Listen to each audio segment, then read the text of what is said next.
Selamat datang di channel Simar Imam. Seperti biasa, jangan lupa pasang headset kalian. Siapkan kopi dan camilan. Lupakan pahitnya kehidupan. Mari kita dengarkan sambil rebahan. Penembak jitu terbaik. Bab 1429. Lian dibawa ke sebuah ruangan dan duduk, suara TV terdengar di telinganya, seolah-olah ada pertandingan sepak bola yang disiarkan langsung. Acara ini hampir berakhir. Setelah pertandingan berakhir beberapa menit kemudian, topeng di kepala Lian dilepas. Setelah membuka mata dan melihat tata letak rumahnya, Lian bertanya-tanya apakah dia datang ke tempat yang salah, atau telah meninggalkan Pulau Alcatraz. Seluruh ruangan didekorasi seperti VIP suite di sebuah hotel. Selain TV layar melengkung, juga terdapat sofa kulit, lemari wine, bahkan pendamping gadis. Seorang pria kulit hitam berambut putih berseragam penjara setengah terbaring di sofa, seorang wanita cantik berambut pirang dengan kulit berwarna gandum sedang bersandar pada lelaki tua itu, mengupas kulit anggur dan memasukkannya ke dalam mulut lelaki tua itu. Ada dua pria mirip The Rock berdiri di kedua sisi sofa. Seragam penjara yang mereka kenakan sekali lagi menegaskan bahwa ini adalah Alcatraz. Tidak ada keraguan bahwa lelaki tua yang tergeletak di sofa itu adalah Mohan. Dua penjaga penjara yang mengirim Lian sudah pergi, dan hanya ada 7 orang di ruangan itu, termasuk Lian. Ada tempat istimewa di Alcatraz. Apakah ini liburan atau hukuman penjara? Sama sekali tidak mungkin Mad Dog Rosen tidak mengetahui keberadaan tempat seperti itu. Tampaknya apa yang dikatakan Xiao Baobao benar. Mohan memiliki kekuatan yang sangat besar di sini, dan bahkan sipir Pulau Alcatraz tidak dapat memaksakannya. Tentu saja, segala sesuatu ada batasnya. Mohan masih dipenjara di Pulau Alcatraz. Dia bisa menggunakan uang untuk membeli kehidupan mewahnya saat ini, tapi sangat mustahil baginya untuk meninggalkan Pulau Alcatraz meski hanya setengah langkah. Inilah intinya. Aku dengar kamu sedang mencariku, Mohan bertanya dengan dingin sambil mencicipi buah anggur di mulutnya. Ya. Lian menggerakkan pergelangan tangannya, dan satu-satunya penahan di tubuhnya adalah sepasang borgol, yang merupakan hal yang baik untuknya. Mohan tiba-tiba tertawa, sejujurnya, aku sangat mengagumimu. Tidak ada yang bisa begitu tenang saat melihatku sepertimu. Kamu bukan harimau pemakan manusia, kenapa aku harus takut padamu? Jawab Lian. Hehe.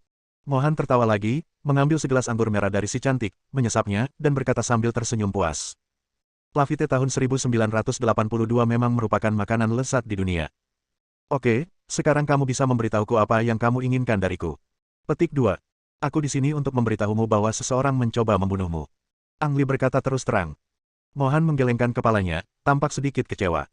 Ini bukan berita. Setiap hari ada yang ingin membunuhku dan aku masih hidup. Bagaimana kalau ku bilang akulah yang ingin membunuhmu? Lian mencondongkan tubuh ke depan dan bertanya.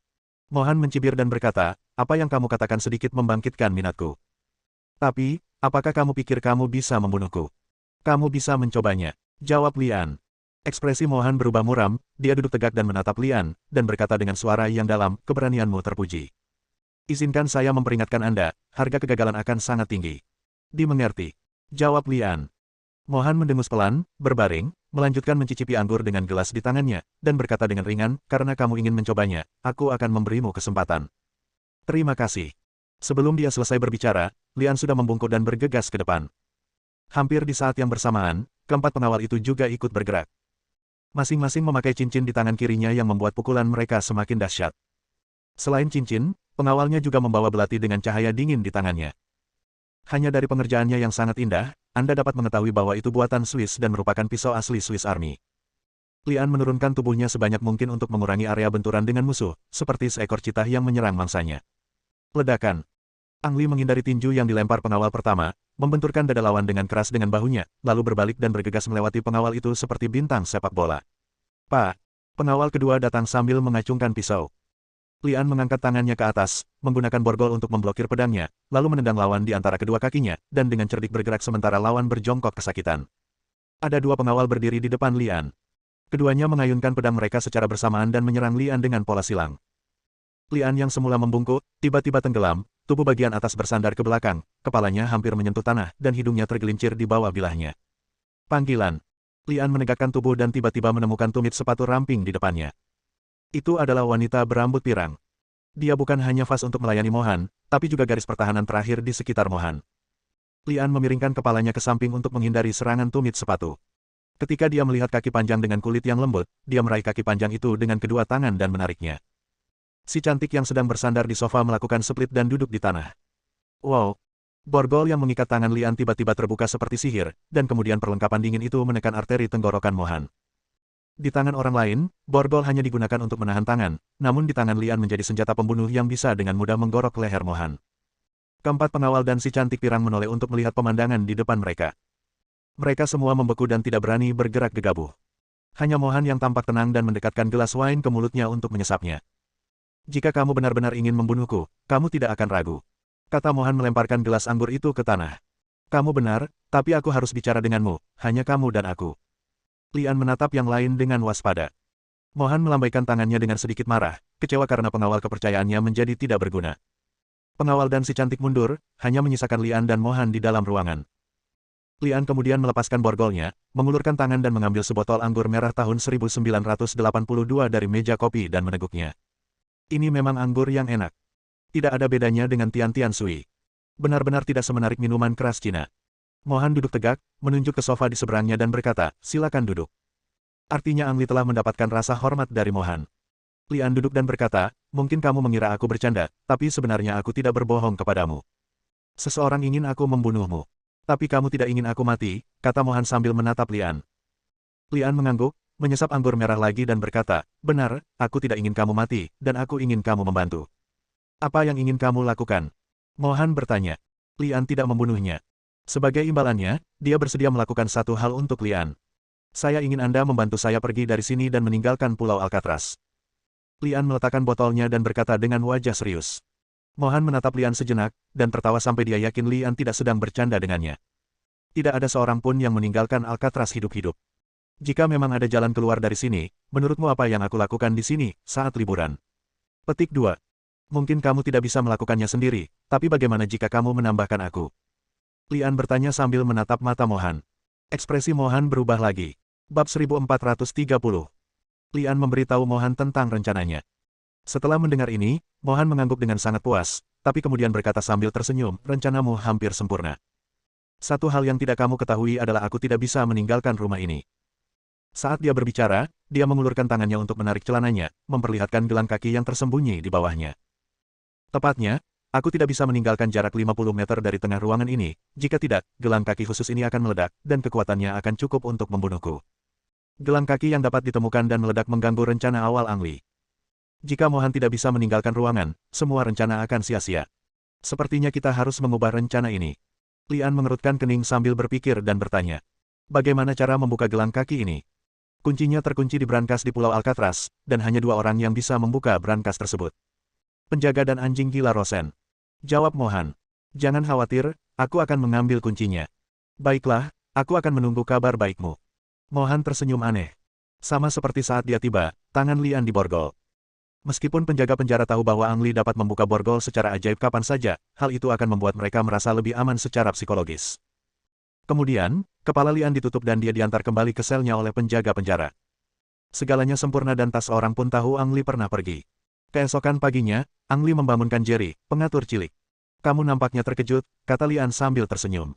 Jerry menggelengkan kepalanya dengan tergesa-gesa, tidak. Pernahkah kamu melihat orang itu? Ya, saya sudah melihatnya. Lian menjawab. Jerry memang terkejut karena Ang Li telah melihatnya dan masih utuh, sungguh menakjubkan. Aku butuh bantuanmu untuk sesuatu, kata Lian dan berbisik di telinga Jerry. Apa kamu gila?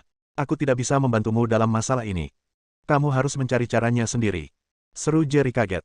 Benarkah? Ang Li tidak banyak bicara, dia hanya tersenyum ke arah Jerry dengan raut wajah yang jahat.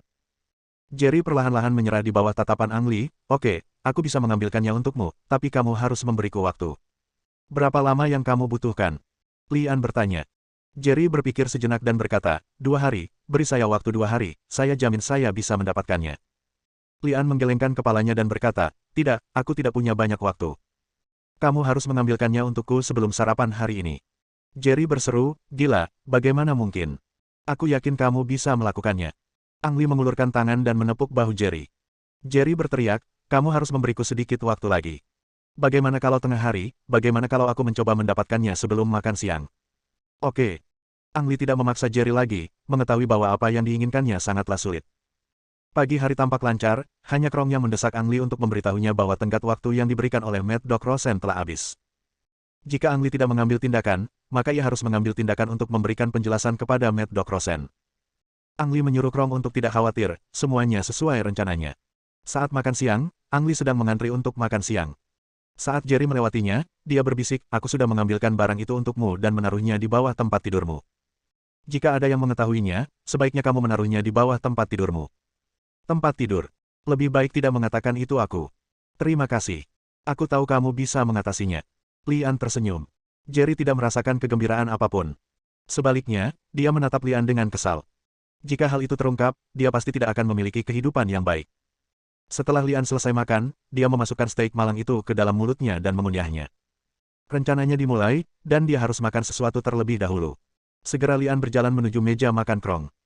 Melihat Ang Li berdiri di sampingnya, Krong berteriak dengan suara pelan, kamu harus menjauh dariku, kalau tidak anjing gila itu akan mencurigai kita.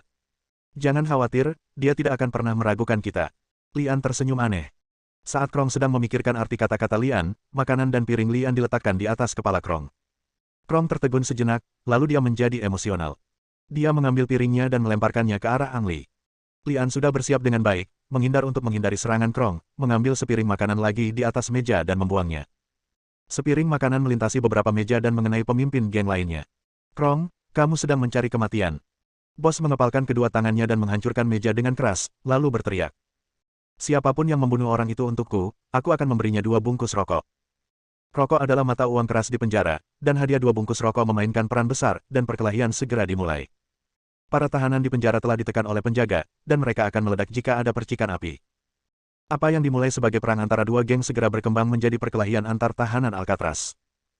Ada perselisihan yang sudah berlangsung lama antar geng, dan semua orang menggunakan kesempatan ini untuk melampiaskan emosi mereka yang belum terselesaikan. Sebagai pemrakarsa perang ini, Ang Li telah meninggalkan restoran sebelum terjadinya huru-hara, kembali ke selnya, mengangkat tempat tidur, dan menemukan seragam polisi terbungkus kantong plastik hitam di bawahnya. Benar sekali, seragam polisi itulah yang dicari Lian. Penjaga penjara tidak tahu cara mencuci pakaian mereka sendiri. Mereka biasanya melemparkan pakaian tersebut ke ruang cuci dan membiarkan narapidana melakukannya untuk mereka. Selama Anda punya akses ke laundry, tidak sulit mendapatkan seragam polisi. Mengenakan seragam polisi dan menurunkan pinggiran topi, akan sulit untuk mengidentifikasi Lian pada pandangan pertama. Begitu saja, Lian berubah dari seorang tahanan menjadi penjaga penjara dalam sekejap mata dan berjalan keluar sel. Perang antar tahanan bisa dengan mudah berubah menjadi kerusuhan. Kejadian darurat ini membuat Mad Dog Rosen sedikit cemas. Ia segera mengaktifkan mekanisme darurat dan menggunakan seluruh pasukan polisi yang ada untuk menekan para narapidana, dengan harapan dapat mengakhiri kejadian tersebut sebelum menjadi lebih parah. Dalam hal ini, tidak ada yang akan memperhatikan Ang Li, yang berubah menjadi penjaga penjara. Lian mengambil tongkat penjaga penjara dan kartu izin, lalu berjalan menuju kantor Mad Dog Rosen. Temukan aku orang yang memimpin masalah ini, dan aku akan membunuhnya dengan tanganku sendiri. Rosen mengambil walkie-talkie dan meraung. Biasanya dia dikelilingi banyak petugas polisi, tapi dalam keadaan darurat ini hanya ada satu penjaga yang menjaga pintu. Retakan. Pintu kantor dibuka. Rosen mengira itu adalah pengawalnya dan langsung berteriak, ada apa? Panggilan. Sebuah tongkat melayang di udara, dan sebelum Rosen dapat melihatnya dengan jelas, tongkat itu mengenai kepalanya dengan ledakan, menjatuhkannya langsung dari kursi ke tanah. Rosen berjuang untuk bangkit dari tanah, dan melihat seorang petugas polisi aneh muncul di hadapannya dan mengambil pistol dari pinggangnya. Bab 1431. TMD, kamu berani menodongkan pistol ke arahku, apa kamu tidak ingin hidup lagi? Rosen menggeram. Ang Li tidak sopan dan memukul mulut Rosen dengan popor senjatanya. Dalam sekejap, darah muncrat dari mulut Rosen, semua gigi depannya tanggal, dan ucapannya menjadi bocor. Kamu bukan polisi, kamu adalah kamu. Rosen mengenali Lian, sedikit gemetar, memaksakan senyum dan berkata, saudaraku, tahukah kamu apa yang kamu lakukan? Kembalikan pistolku, aku bisa berpura-pura tidak terjadi apa-apa. Lian menendang Rosen ke tanah dan mencibir, apakah menurutmu aku ini anak berusia 3 tahun? Apa yang ingin kamu lakukan? Rosen memikirkan tentang apa yang telah dia lakukan pada Lian sebelumnya, dan tiba-tiba menjadi gugup lagi. Selama kamu tidak membunuhku, tidak peduli apa yang kamu ingin aku lakukan, aku akan berjanji padamu. Dalam hal ini, saya memerlukan gambar konstruksi penjara ini, dan saya juga memerlukan kunci untuk membuka gelang kaki. Ujar Ang Li. Kunci. Rosen tampak sedikit terkejut, lalu tiba-tiba berkata, saya mengerti, Anda bertemu Mohan, dan Mohan memerintahkan Anda melakukan ini. Cerdik. Lian dengan senang hati melemparkan panci itu ke Mohan dan terus berkhotbah. Sekarang kamu sudah tahu, ayo lebih ceria dan berikan aku 2 hal yang aku butuhkan.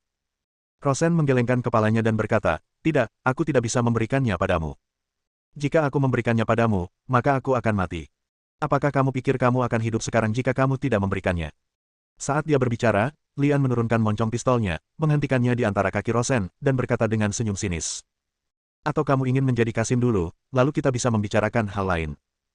Rosen sangat ketakutan sehingga dia menutup kakinya erat-erat dan berkata dengan suara gemetar, bisakah kita bicara? Rosen, aku tahu kamu anjing gila, dan aku juga tahu kamu ingin menunda waktu agar orang lain bisa menyelamatkanmu. Tapi saya menyarankan Anda untuk melupakannya. Saya memiliki sedikit kesabaran. Itu saja. Anda harus menjadi Kasim untuk sementara waktu dan memikirkan apakah hidup lebih penting atau dua hal eksternal itu. Petik 2. Lian berkata dan memasukkan pelurunya. Ketika Rosen melihat ini, dia buru-buru berteriak, saya akan memberikannya kepada Anda, tetapi saya tidak memilikinya di sini. Gambar konstruksi penjara ada di ruang informasi, dan kuncinya ada di kantor sipir. Saya akan mengantar Anda untuk mengambilnya.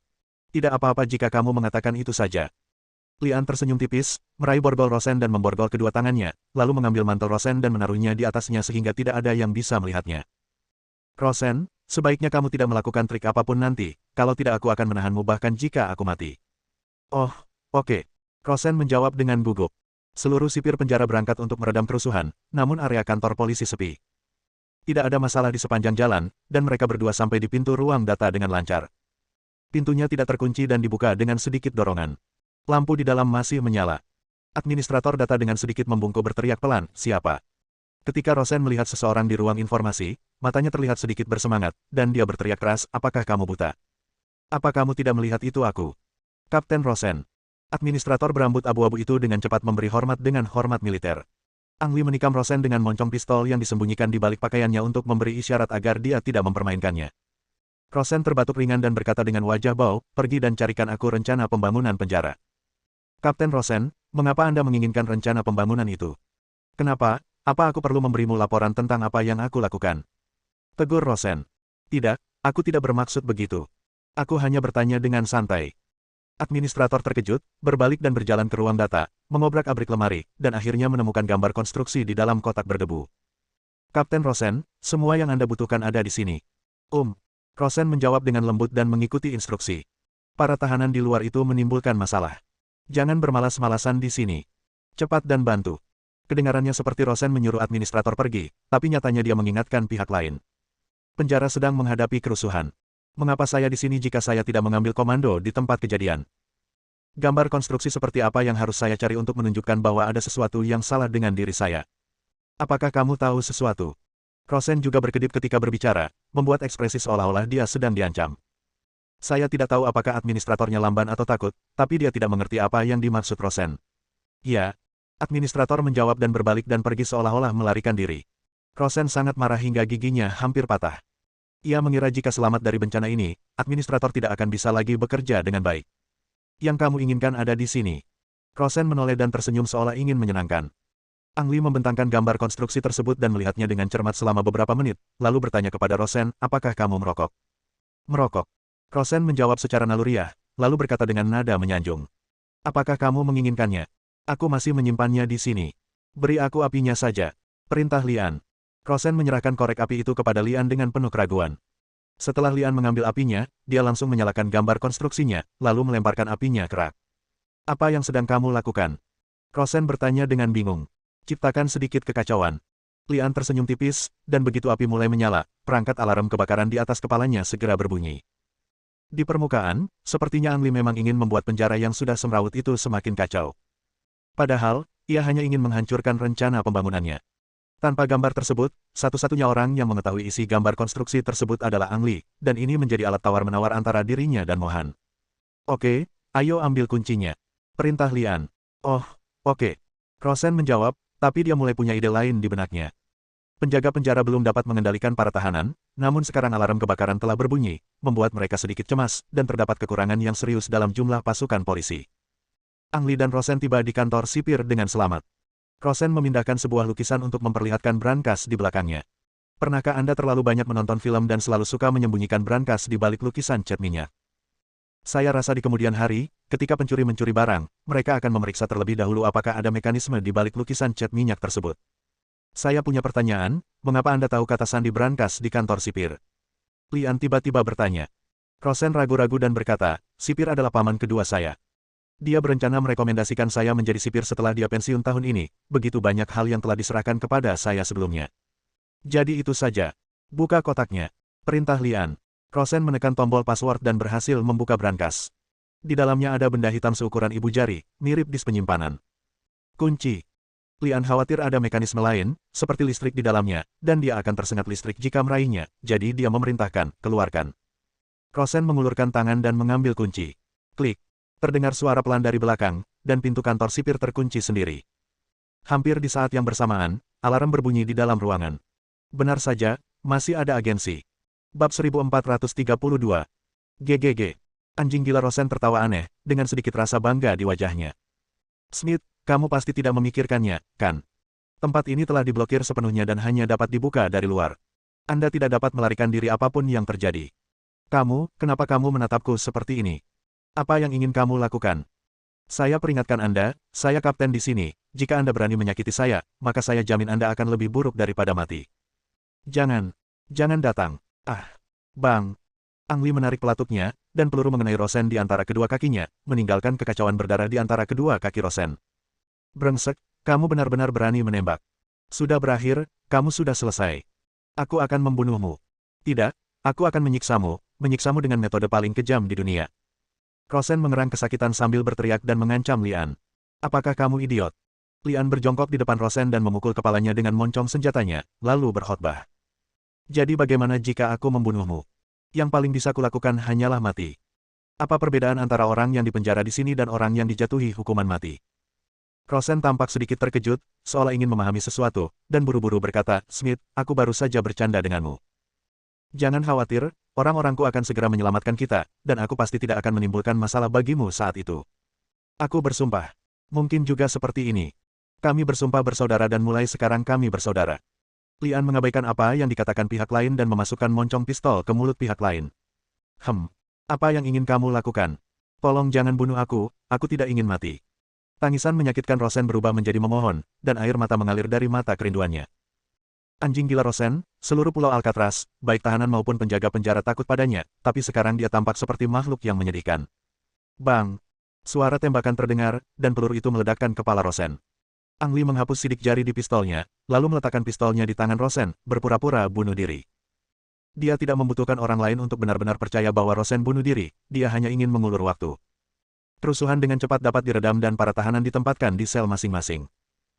Setelah semuanya tenang, orang-orang mengetahui bahwa anjing gila Rosen hilang, jadi mereka melakukan pencarian seperti karpet, dan akhirnya menemukan Rosen dan Lian yang bunuh diri, yang menyamar sebagai petugas polisi, di kantor sipir. Kecuali seragam polisi, penjaga penjara tidak menemukan barang terlarang apapun pada Lian. Adegan itu terlihat sangat aneh, terutama kematian Rosen yang penuh keraguan. Pada dasarnya, orang bodoh pun menebak bahwa Rosen dibunuh oleh Ang Li, tetapi tidak ada bukti langsung. Seorang kapten penjaga penjara di Pulau Alcatraz terbunuh, dan penjaga penjara adalah keponakan sipir dan kemungkinan besar akan mengambil alih jabatan sipir. Ini masalah besar dan harus diselidiki dengan jelas. Akibatnya, Lian untuk sementara ditahan di ruang isolasi sampai masalah tersebut diselidiki sepenuhnya, menunggu direktur penjara memeriksanya secara pribadi setelah dia mulai bekerja. Berita bahwa anjing gila Rosen terbunuh menyebar dengan cepat ke seluruh penjara. Para narapidana yang baru-baru ini bertengkar satu sama lain dan memulai kerusuhan segera menjadi bersemangat kembali dan memulai karnaval. Tidak ada yang lebih berharga untuk dirayakan selain kematian anjing gila Rosen. Semua orang menganggap Ang Li sebagai pahlawan. Debu pada akhirnya akan mengendap dan segalanya akan menjadi damai. Mencicit. Pintu ruang kurungan terbuka. Lian, yang terbiasa dengan kegelapan, terstimulasi oleh cahaya dan secara naluriah menutup matanya. Jangan bersuara, orang itu ingin bertemu denganmu. Orang itu adalah satu-satunya yang terdaftar sebagai tabu di Pulau Alcatraz, Mohan. Lian sudah lama berharap Mohan akan mengambil tindakan, jadi dia tentu saja tidak akan melawan. Setelah dikawal oleh penjaga penjara, dia berjalan berputar-putar dan memasuki penjara mewah Mohan. Pada dasarnya sama seperti terakhir kali kami bertemu, hanya saja wanita cantik itu telah pergi, dan ada beberapa pengawal lagi dengan body suit yang kuat di ruangan itu. Tuan Smith. Oh, jika namamu benar-benar Smith. Cekikikan. Aku benar-benar tidak menyangka kamu akan membuat keributan sebesar itu.